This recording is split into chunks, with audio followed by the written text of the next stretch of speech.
I'm going to save your time. I'm going to put all those terms in one video and give them to you as a gift. Here you go. Let's get started. All right, so we're going to go over those terms alphabetically. The first term is after-hour trading. What does after-hour trading mean? Okay, to make it clear, we have to describe two other terms to make it more clear. So starting with after-hour trading, as we know, the US stock market starts from 9:30 a.m. East Coast, New York time zone, until 4 p.m. So those are the market hours, right? The market hours. After hour means the hours after the market closes, right? That's easy. So that starts from 4 p.m. until 8 p.m. So those are after hour, okay? After hour hours. And then we have another term called pre-market. Again, pre-market. What does that mean? That means the hours before the market opens. That starts from 4 a.m. until 9:30 a.m. See, that's called the pre-market. And then we have the market hours, and then we have after hour. Okay, clear? All right, the second term, analyst ratings. Again, analyst ratings. What does that mean?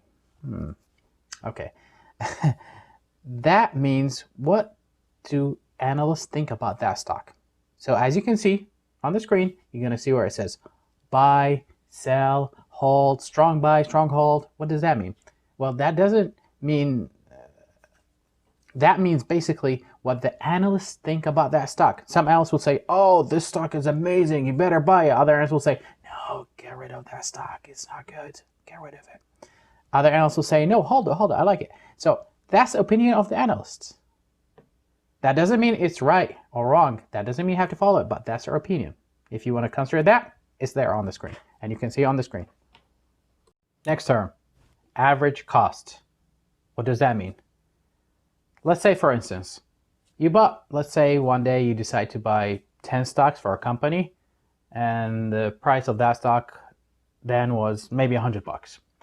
Let's say 2-3 weeks later, you decide to buy another maybe 5 or 10 shares of that company. But then when the stock value was, instead of $100, maybe it cost you $103. Then 6-7 months later, you decided to buy more stocks for that company. But then when the price was $107 or $108, well, the average cost is the average cost of that stock you bought when you bought it more than once in different prices. Okay, so what's going to happen? They're going to multiply how much did it cost you the first time times how many stocks, and then the second time times how many stocks, and the third time times how many stocks, and then they're going to add all of them together and divide how many stocks you bought to get you the average cost of each one of those. Okay? All right, the next term, asset, and something related to that is liability. Again, asset, liability. What does that mean? Asset, liability. Asset is something good. Whatever makes you money. Anything that makes you money. Like, for instance, stock, bonds, real estate, gold, silver. Those are good resources for money. Things that make you money. While the opposite is liability. And nobody loves the liability. Whatever sucks your pocket. Like bills, debt, anything bad. Those things that reduce your cash. Those are liabilities, okay? All right, the next term is bonds. What does that mean?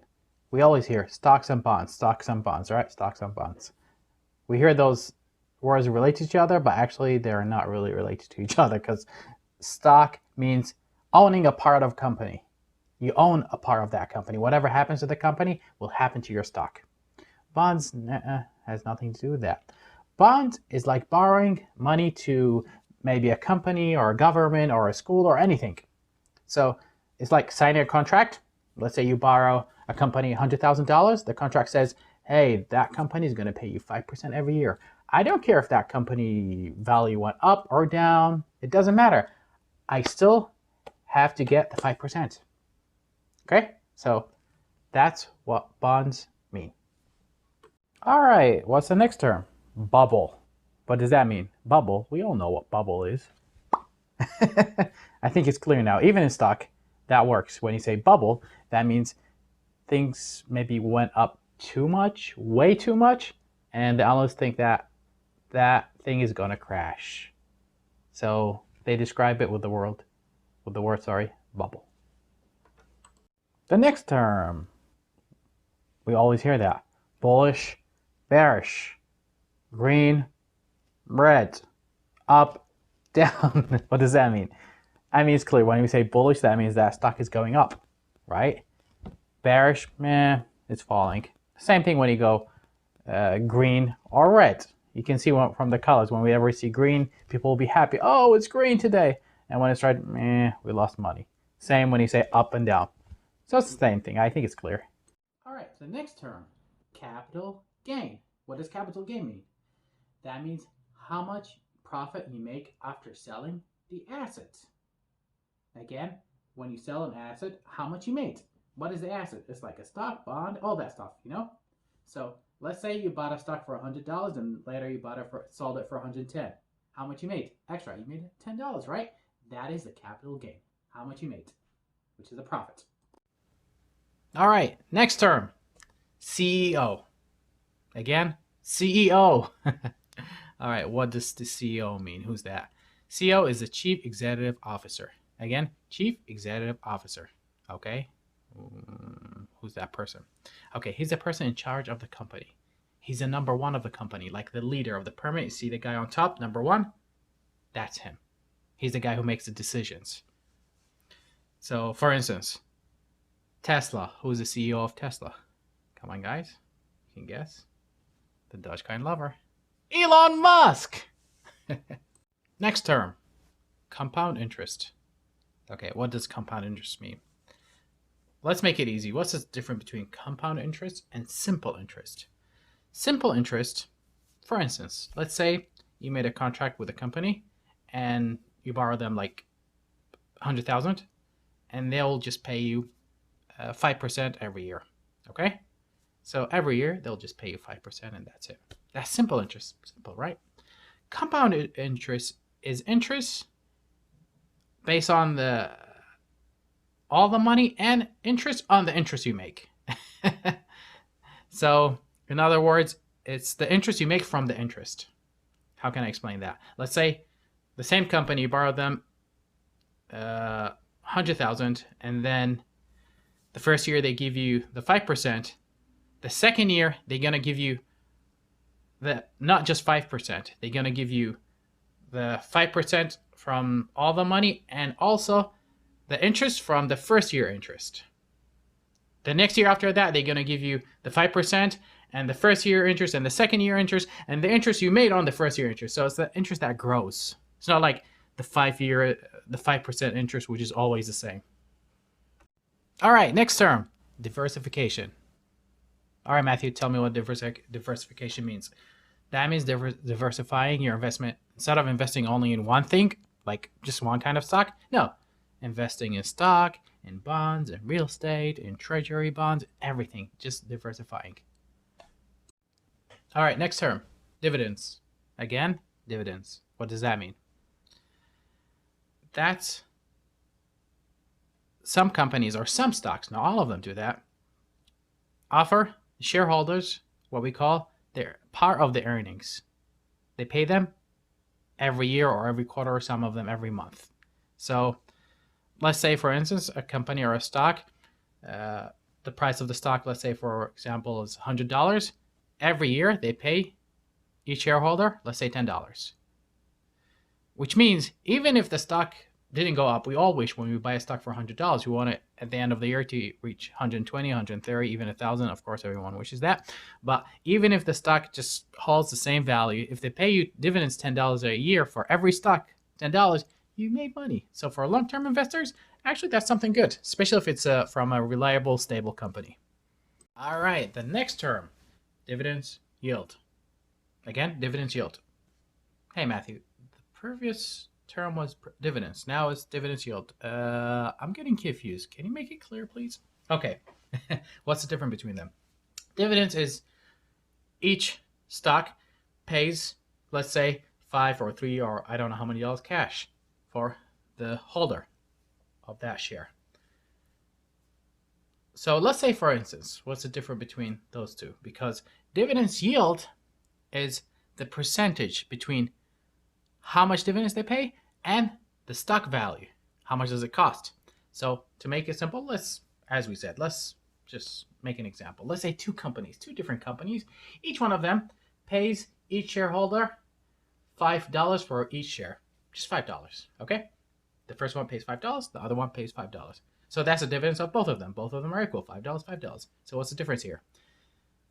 The dividends yield is, let's say the first company that pays $5 per share every year, the price of per share for that company is $100. So each $100 share, they'll give you $5. How much is the percent? 5 from 100. 5%, right? Let's say another company, the other one, also pays $5, but guess what? The price of the stock for the other company is, instead of $100, it's only $50. Again, $50 only instead of $100. See? So you need only $50 to get the 5 instead of you need $100 to get the $5. So how much is the percent from the $5 dividends to the $50 stock? In this case, it's 10% instead of 5%. So the difference now? So both of them pay dividends $5, but the first company gives you 5%, the other company pays you 10%. So which one's better? Which pays more, of course. All right, next term, day trading. Again, day trading. What does that mean? Come on, that's easy. Buying and selling the stock the same day. Again, you buy the stock today and sell it today. Not tomorrow, next week, or next year. I don't care.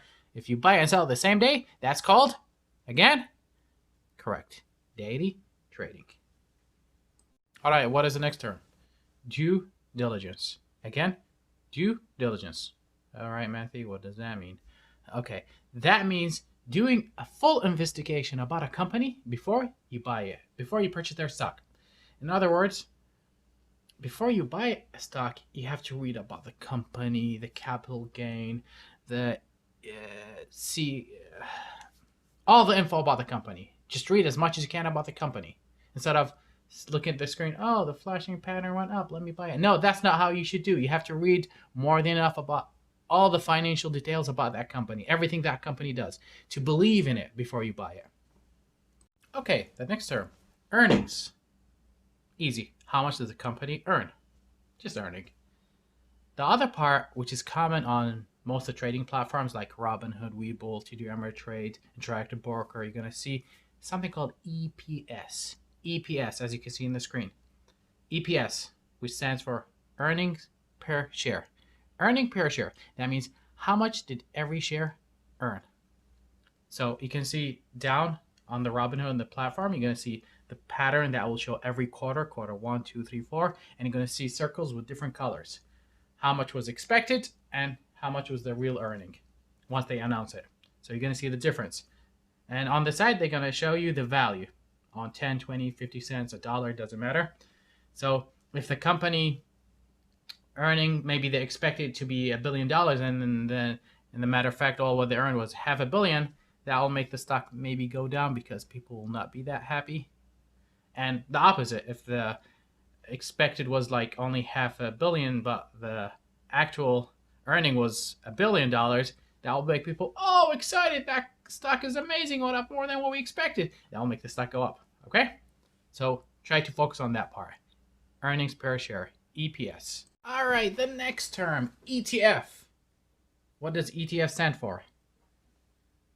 ETF stands for Exchange Trading Funds. Again, Exchange Trading Funds. Okay, what does that mean? To explain what ETF means, we have to go back to mutual funds and index funds. That's a little bit complex. It will take a lot of time. So let's make it very simple. That's the goal. We try to make things very simple. So ETF is a collection of stocks and bonds and all those different things all in one ETF. And you can trade it exactly the same as you trade a stock. Buy it and sell it as many times as you want the same day. It's like a stock. The benefit of that is, imagine, for example, one of the most famous ETFs, which is called the SPY, which follows the index S&P 500, which contains all the 500 biggest companies in the United States all in one stock, all in one ETF. You can trade it as a stock. Imagine if you didn't have that ETF and you have to invest in each one of those stocks separately, individually, like buy one of Google, one stock of Apple. One. You know how hard that will be? So ETF is amazing. It just provides a diversification of all those things in one. You can find ETFs for oil companies, ETFs for gold companies, ETF for tech, ETF, like a mix of companies all in one. It's amazing and more reliable for long-term investments. So please focus on ETF because you'll need it. All right, the next term is index fund. Okay, you remember in the previous term when we said ETF and we said ETF is related to other terms we have to explain later? Those two terms are index fund and mutual fund. Now, let's make it clear. If you know all those three, I think that will be easier for you to understand the rest. So to explain index funds, we have to go to where it came from. It came originally from what we call the mutual fund. What is mutual fund? Mutual fund is a mix of stocks and bonds and all different kinds of investments all in one package.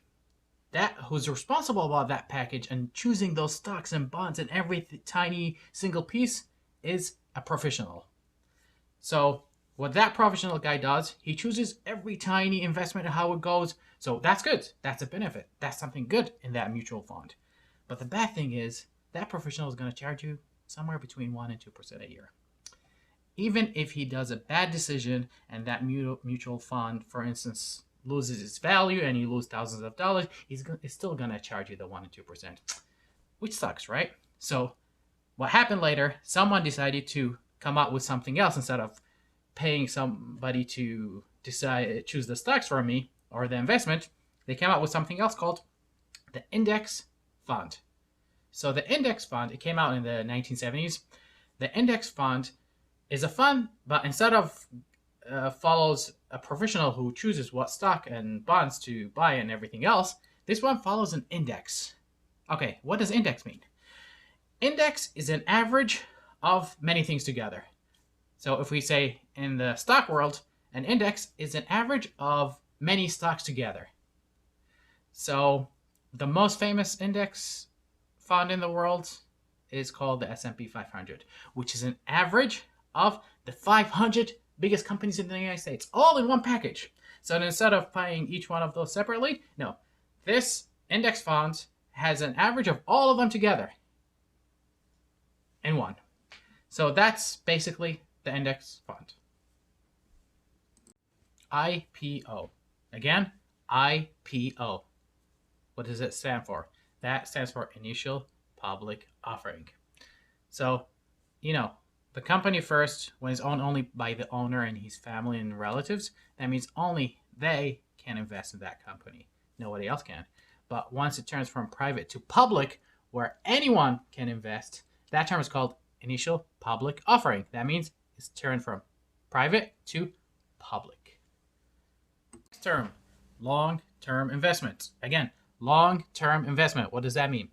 That means investing in a stock instead of one day, maybe buying it and selling it the same day or buying it and selling it a week later. No, this means holding the stock for months and years, usually years. Okay? Market cap. What does that stand for? Okay, it came from market capitalization. What does that mean? That means the whole value of that company. Okay, Matthew, can you tell me more? What does that mean? Okay, the whole value of the company, how to calculate it. That equals the price of each stock of that company. What is the price of one of their stocks times how many stocks does that company have? I mean, long story short, you don't need to waste your time calculating the market cap. Just write the company ticker symbol or name and then say right next to it market cap. It will show you the market cap of the company. It's good to know the market cap of the company before you invest in it, because if you see the company market cap is more than 10 billion, less than $10 billion, less than a billion, more than a billion, it might be $200 billion, it's good to know about the company. That's a fact you have to know. All right, market value or market price. What does that mean? Which is the price both the seller and buyer agreed to do the transaction. So let's say the seller agreed to sell it for this price and the buyer also agreed to buy that price. That's the price. So for instance, if you go to Yahoo Finance or any trading platform and you see the price of a stock at that moment was like 41.11. Well, I wonder, where did that price come from? That price represents the last transaction that happened, whether somebody bought that stock or sold it. The last transaction price was for that price, 41.11, which means some people get confused. They say, when I buy or sell with a market price, why doesn't it go exactly the same price what was there? Well, that doesn't mean when you buy the stock or sell, it's going to be the same price as the last transaction. So it might be a little bit, tiny bit less or more. It depends on the amount of sellers or buyers. Okay? NASDAQ. What does NASDAQ mean? Okay, some people get confused between the NASDAQ Stock Exchange and the NASDAQ Index. The NASDAQ Stock Exchange is the stock exchange that includes the 4,000 all tech companies in the United States, like Apple, Google, Microsoft. So all the tech companies are in that stock exchange. Then we can represent those by an index that follows how that stock exchange stocks are moving, whether up or down.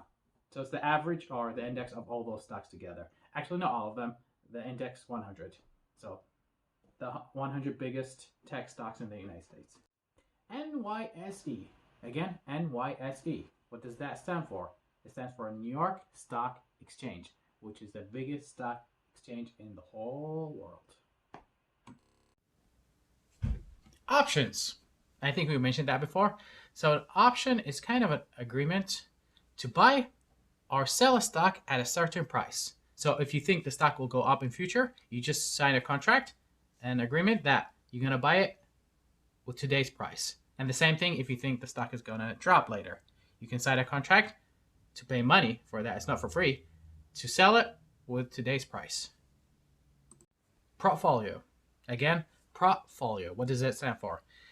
It's the collection of investments you're holding. Let's say, for instance, me, Matthew Money-Brock, I have 20% in real estate, 50% in stock, 20% in bonds, and blah, blah, blah, blah. So that's a collection of investments I'm holding. Okay, PE ratio. What does that mean? Price to earning ratio. Okay, let's explain it. Let's make it more simple. It is the percentage between the stock price and how much does that stock earn each time period. So let's give an example. Let's say a company earned this quarter $10 million. They'll divide that amount to how many stocks they have. Then we're going to know how much did each stock earn. Okay? So the PE ratio, as we said again, is the price to earning ratio.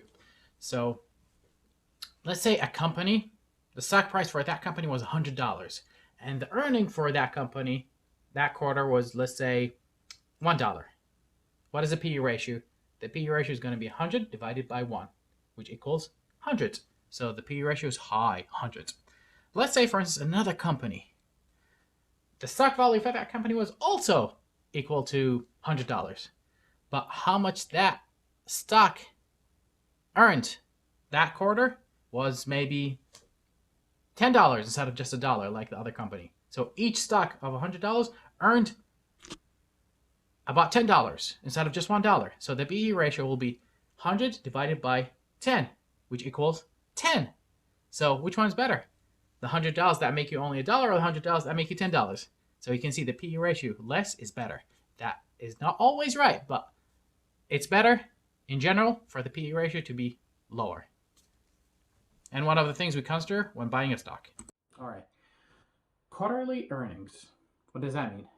How much did that company earn per that quarter? So as we know each year has 4 quarters, quarter 1, 2, 3, and 4. So they'll say this quarter that company earned this amount of money. For instance, Apple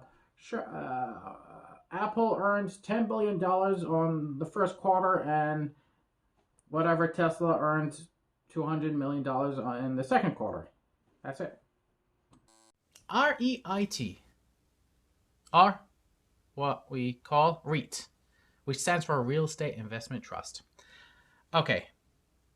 That's an investment trust that was created by the US government, I think in the 70s, to allow any US citizen to invest in real estate, which means before that, you need to have thousands and millions of dollars cash to be able to invest in huge projects and make money out of them. So what the government did, it created that investment trust to allow any American to invest in real estate. So if you go to the trading platforms and find a stock or ETF related to REIT, that means you can invest in real estate even with $10 instead of having to have experience and cash flow and everything else. No, that will make it easier if you like to invest in real estate without having that huge cash amount or experience. Whether you call it stock or you call it equity or you call it share, it doesn't matter. All has the same meaning, which means owning a part of a company.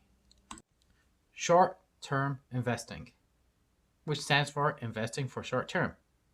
Comparing to what we said before, long-term investment, which is for months or years. Short-term is just investing for hours, maybe days.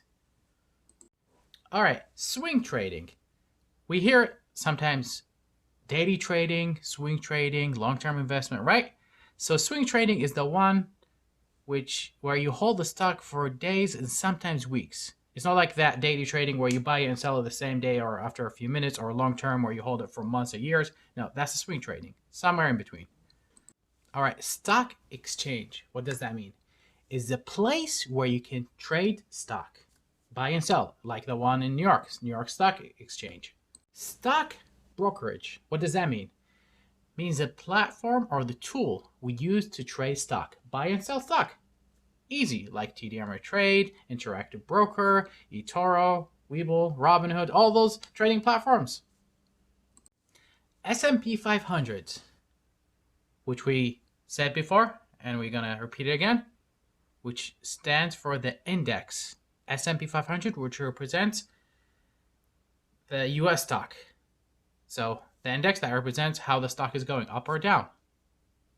So it is the average of the 500 biggest companies in the United States. All right, technical trading. So I think we mentioned before, technical and fundamental. Technical trading is that trading that depends on analyzing the pattern, like how is it going up or down, the support, the resistance line, the candles, and that kind of stuff. Okay, ticker symbol. What does that mean? It means the symbol of the stock. So the stock symbol. For instance, if you want to go to the trading platform and search for Apple, it's not going to show you an apple or the word Apple, or the same for Tesla or Coca-Cola. You're not going to find the word Coca-Cola. It's going to have a ticker symbol, KO or TSLA. Each company will have a ticker symbol for it, not the whole company name. All right, next term, volatility. What does that mean? As you can see, some stocks, when they move up and down very slow, some reliable stocks. So those stocks have very limited volatility, like stable stocks. On the other hand, some stocks go up and down crazy, like penny stocks, 50%, 20%, 30%. Those have very high volatility. The final term, volume.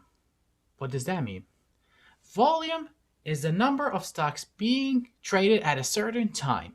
So let's say if you see the trading pattern, if you look down at the bottom, sometimes you can see that on the screen. You'll see some candles. Those candles represent how many stocks are being traded during that time period. So if it's a daily trading, each candle will represent how many stocks have been trading that day.